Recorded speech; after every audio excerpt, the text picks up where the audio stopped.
Welcome, everyone. Tonight we're going to be talking about Venus and Mars and why it is that women and men make different moral as well as spiritual choices. This is a fascinating and large topic. It's also a new kind of topic for us, since the Seekers Forum is focused on spiritual and philosophical questions, universal concerns that really transcend things like gender and gender politics. The contrast between the sexes has never seemed especially relevant to our conversation about how to live an awakened life.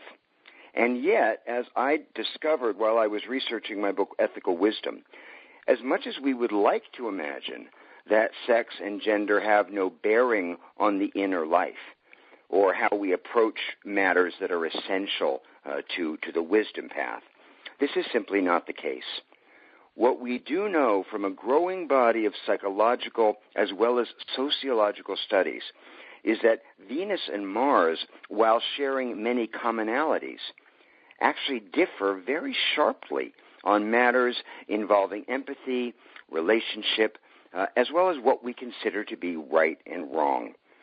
We have contrasting views all too often, Venus and Mars, about what constitutes kindness and fairness in different situations and how we define the greater good.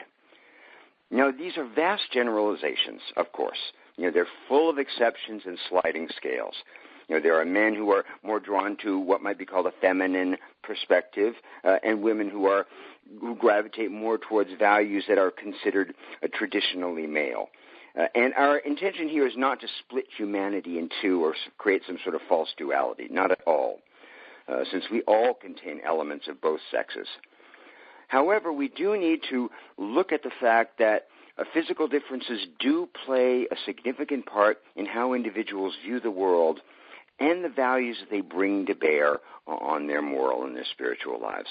In other words, as much as we might strive for gender equality in our politically correct, post-feminist world, our ethical lives as well as our spiritual lives are not immune to our mammalian biology. This is very important. And tonight I want you to listen when I mention Venus and Mars. Think of them as orientations, okay? And we both have both orientations. We just may err more on one side than the other. Okay, so let's just let's just look at this with an open mind. The first thing we need to understand is the idea, which is very controversial, that personal character is largely determined by biology. This is a hot-button issue. It's a very hard thing for lots of folks to take in. The great Harvard biologist E.O. Wilson is the one who popularized this idea in a discipline that he called sociobiology. Sociobiology posits simply that genes play an important role in human behavior. Okay? Genes play an important role in human behavior. Unfortunately, this idea that our bodies are part of our destiny goes against everything that progressive thinking is about and the consciousness movement, which is premised on the idea that it's mind over matter and that we are capable of transcending our animal natures. By suggesting otherwise, E.O. Wilson was compared to a fascist, to a racist, to people who believe in eugenics.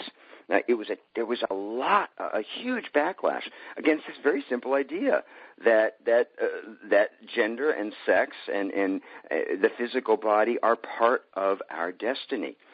In fact, this animosity toward E.O. Wilson, who, by the way, is a very gentle man, a very gentle, open-hearted, open-minded man, but this animosity toward him reached such a crescendo that after one of his talks, someone in the audience actually came up and poured a bucket of water over his head. Okay, the people were absolutely infuriated. Unfortunately, far from disproving Wilson's ideas about sociobiology, that random act of aggression only confirmed how influenced we are actually by hormones and our power drives and the ways of biology. Okay? Now the question is, why are we so frightened of our biological inheritance?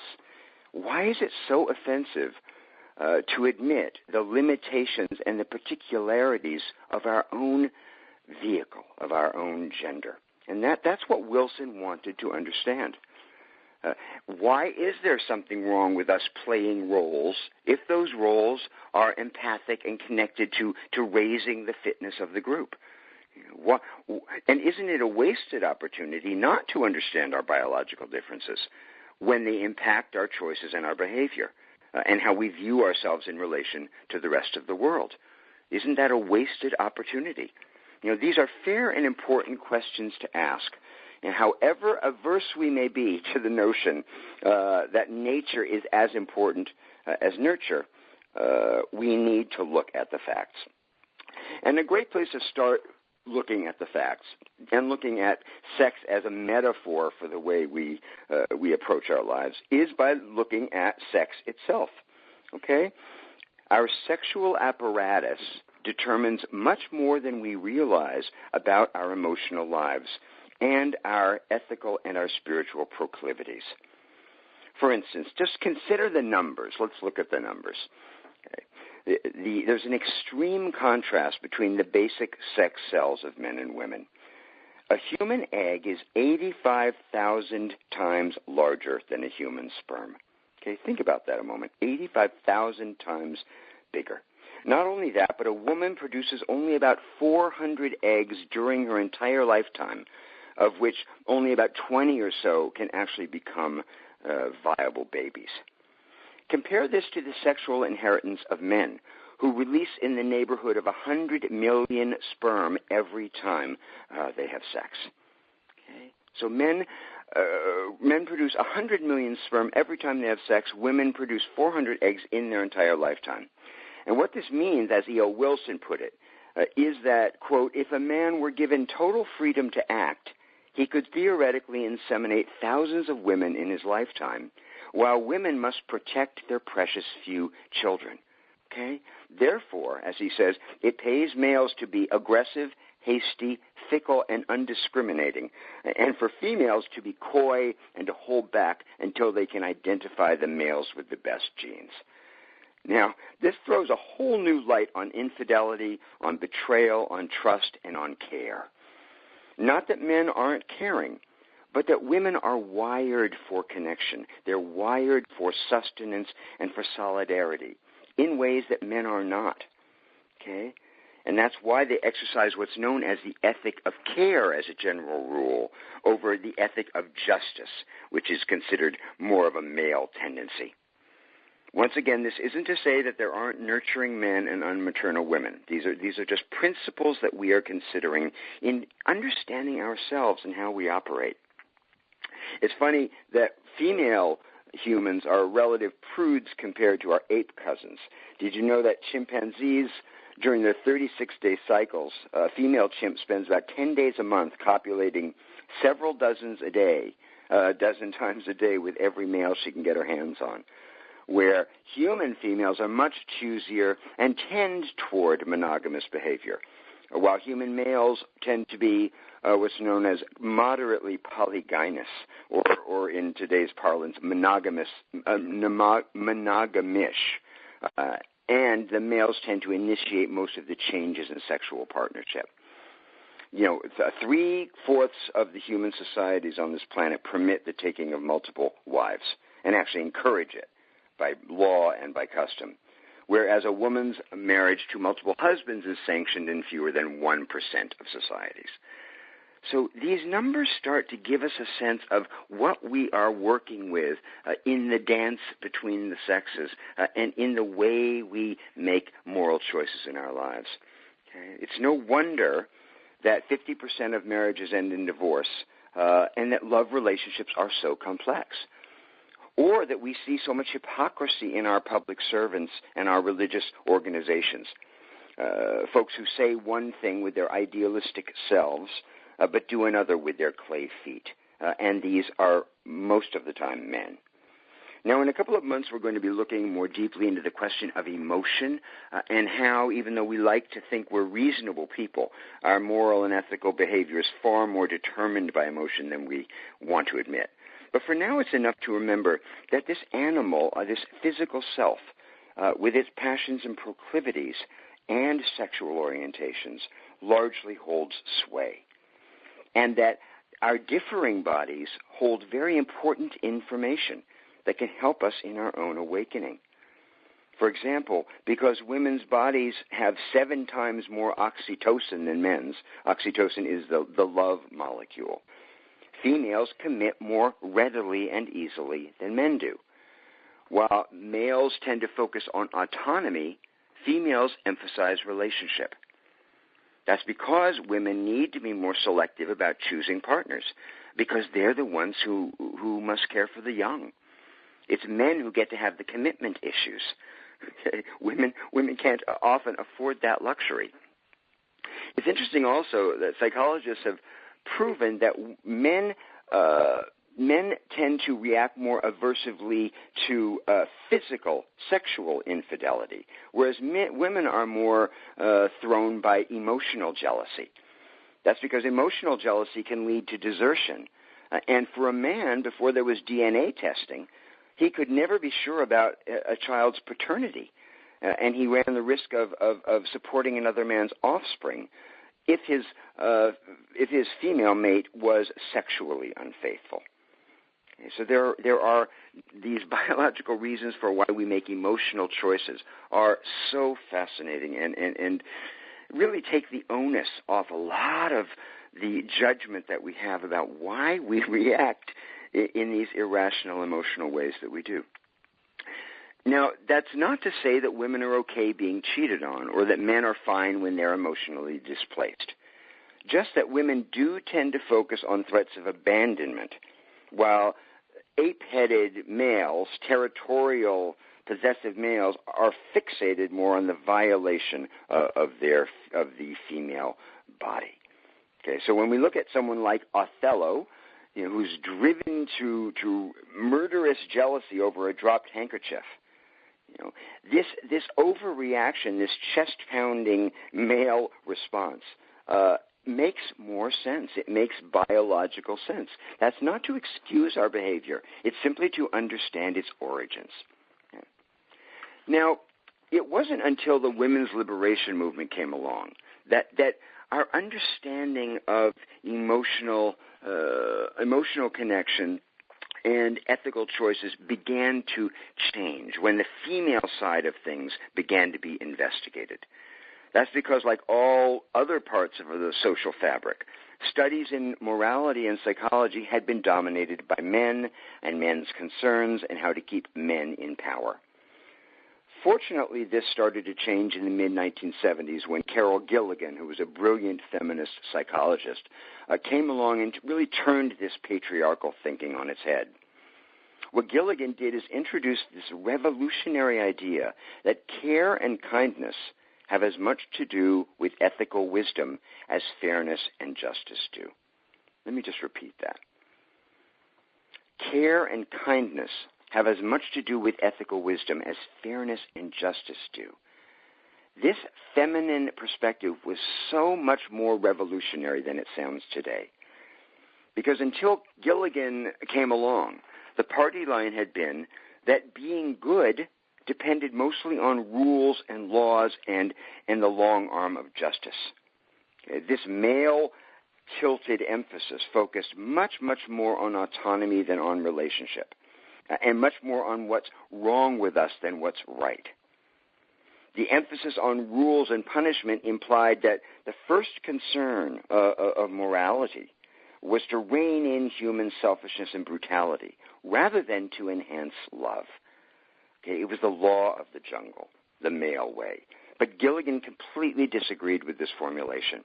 And what she suggested instead was that empathy and connection and care were the starting point of the moral life, prefigured in the bond, of course, between mother and child and radiating out from there. This ethic of care, as she called it, emphasized relationships and interdependence over ethical impartiality. It focused on also those individuals who were particularly vulnerable to our choices and gave extra moral consideration to the needy, the innocent, and the unprotected. Men were much more attached to abstract notions of justice, in other words, whereas the female way was to focus on the individual. There's a wonderful quote from Gilligan's great book, In a Different Voice, where she says, quote, "Men do not know the women whom they say they love. While women have taken care of men, men have, in their theories of psychological development, tended to assume or devalue that care." Because, in other words, women's care was so ubiquitous and so much a part of the fabric, it went overlooked by men who were describing how we develop psychologically. It was so obvious that they didn't see it. Okay? They tended to take this caring orientation so much for granted. But Gilligan's discovery injected emotional wisdom into this conversation that had been dominated by rational principles and abstract standards. The female way, the Venusian way, personalized the way we think about human nature and put the emphasis on context and relationship and the importance of being our brother's keepers. When I was doing the book, I had the opportunity to talk to Carol Gilligan about her ideas, and she said a couple of great things to me. She said, first, psychologists were studying white men and talking about humans, which I thought was a great line and deeply true. And then she said that she always knew that when women's voices entered what's called the human conversation, that it would change the voice of that conversation. And that's why she called her book In a Different Voice. Now, as I said, it's hard today to appreciate how threatening this idea was at the time, but it was a major, shocking idea, as shocking as E.O. Wilson's ideas about sociobiology. And that's because the male-dominated approach to morality and how we should judge our personal choices had been that individuals have certain basic rights which must be respected, and that in order for a society to work, restrictions have to be imposed on what we can and cannot do. That's the male way. And it's true as far as it goes, but it's not the whole story. The feminist message that goodness is mirrored and cultivated and honed by the imperative to care for others, what they call the responsibility orientation, provided a humane balance to the predominantly male, rules-driven justice orientation. Right? This is so important. It goes to the heart of what we believe about human nature. If we have a basically pessimistic view of human nature, then the emphasis is going to be on rules and judgment and punishment. If we have a basically positive view of human nature as being good, then we're going to be more oriented toward a caring, loving orientation that's more about connection. Okay. Of course, the male psychologists of Gilligan's day completely mocked her, what they called her touchy-feely approach to ethics. However, she has turned out to be right and to have the last laugh. As she said in a different voice, the blind willingness to sacrifice people to truth has always been the danger of an ethics abstracted from life. Let me just repeat that because it's so powerful. The blind willingness to sacrifice people to truth has always been the danger of an ethics abstracted from life. This is so important. I'll be talking later about the implications of these two orientations on our spiritual life and how we see God and what we understand our relationship to the world and other people, as well as to the divine to be. There was a famous study that was done that points to this difference between boys and girls, and the fact that moral temperament actually begins to emerge at a very, very early age. Boys tend to be more focused on winning, and girls tend to be more interested in maintaining relationships, even when it's at a high cost to themselves. The great primatologist Franz de Waal talks about, that impersonal rights and wrongs aren't the top priority for females, and that compromises that leave social connections intact are. And the study involved what happens when a fight breaks out during a game. When a fight breaks out in a group of boys, the injured party is expected to get out of the way so that the competition can continue. But when the same thing happens among a group of girls, the game stops while all the players gather around to help the girl who's crying. Now, when you think about those two orientations, which are antithetical to one another, it's no wonder that Mars and Venus collide so often in their opposing orbits of fair versus care. The good news is that men and women, masculine and feminine approaches, can benefit from each other's example and learn from one another. As I said, this isn't about polarizing or splitting the human race in two. It's about understanding that we have different orientations and that those orientations can learn and benefit from one another. For men, what that means is starting to grasp that there are no absolute moral truths, number one, and that not all people have equal needs. You know, men are very fond of saying all things being equal, but all things aren't equal. And there are no absolute moral truths. For women, it means learning to separate feeling from thinking enough to be able to protect themselves from unfair treatment and relationships that discount their independence.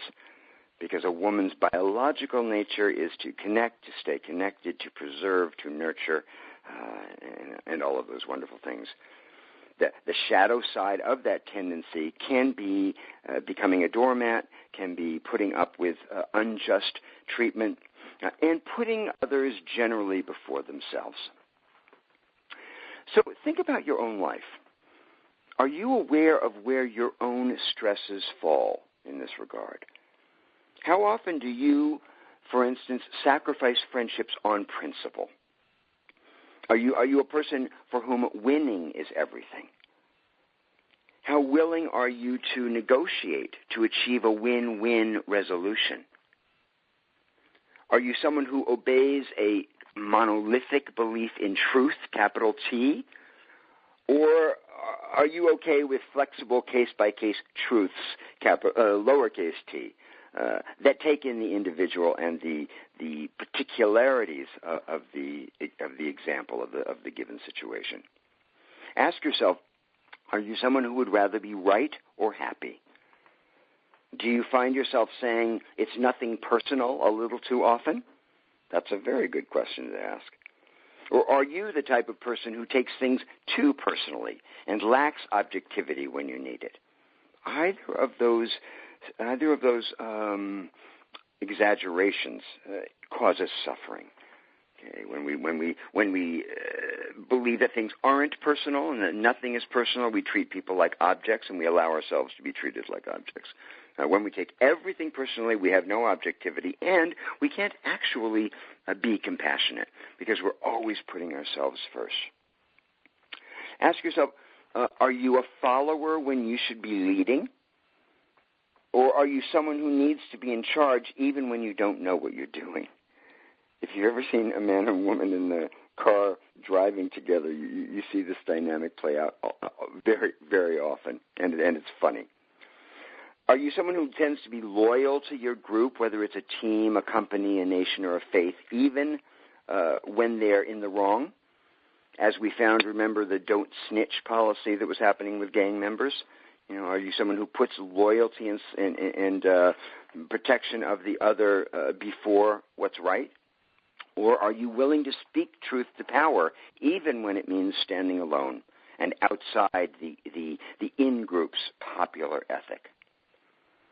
Now, of course, your answers to these questions are not going to correspond to black and white male-female stereotypes. Okay, we all know overly devoted, self-denying men and women who are philanderers. What's useful to understand is how these orientations affect our ability to make ethical and spiritual choices. Neither approach is more right than the other because both are needed for moral integration. In the Talmud, it says that the heart is the seat of the mind. It's another way of saying the same thing. One part without the other can't make a whole. Now, a word on how Venus and Mars affect our spiritual lives. There's a profound difference between the patriarchal approach to religion, which is dominated by judgment and rules and doubt, and this pessimistic view of human nature that I was just talking about, and what's known as the way of the mother, the matriarchal approach to religion. What distinguishes the matriarchal approach, the sacred feminine, as a principle is its inclusiveness, the absence of us versus them, the absence of fundamentalism and exclusivity and hierarchy and focus on punishment. A Venusian spirituality is one that issues first and foremost from love and the mandate to realize the interdependence of all things, the mandate to build bridges and to look past differences. As E.M. Forster put it in a passage to India, to only connect. In the way of the mother, whatever divides us is a lie, and whatever unites us is the truth. Okay, form is much less important than content.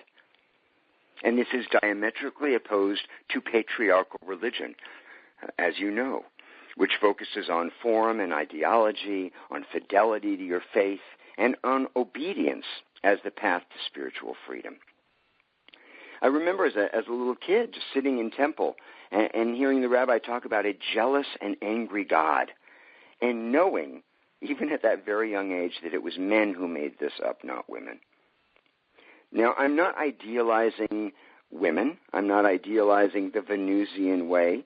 I'm not saying that the Martian approach, the male approach with its lessons of discipline and focus and playing the game how it's meant to be played, is without virtue or value. Of course not. That's not the case.